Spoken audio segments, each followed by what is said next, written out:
આજે તપનો 187મો દિવસ છે।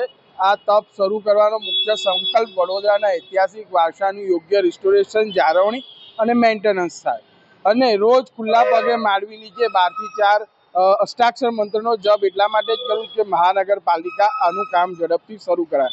પણ 187મા દિવસે પણ દુઃખથી કહેવું પડે છે કે જે જર્જરિત પિલ્લરના રિસ્ટોરેશનનું કામ કરવું જોઈએ એ આજ દિન સુધી થયું નથી।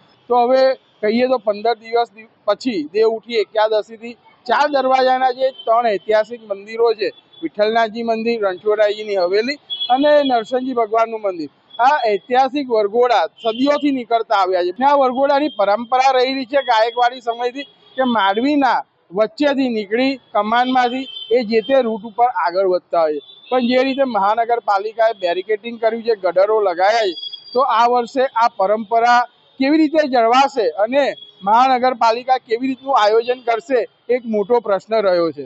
સાથે હું કહીશ કે આ ઐતિહાસિક વરઘોડા કોરોના જેવી વિપરીત પરિસ્થિતિમાં પણ પોલીસ પ્રશાસનના સહકારથી નીકળ્યા છે અને આ જ પરંપરાગત રીતે માંડવીની વચલી કમાનથી જ નીકળ્યા છે।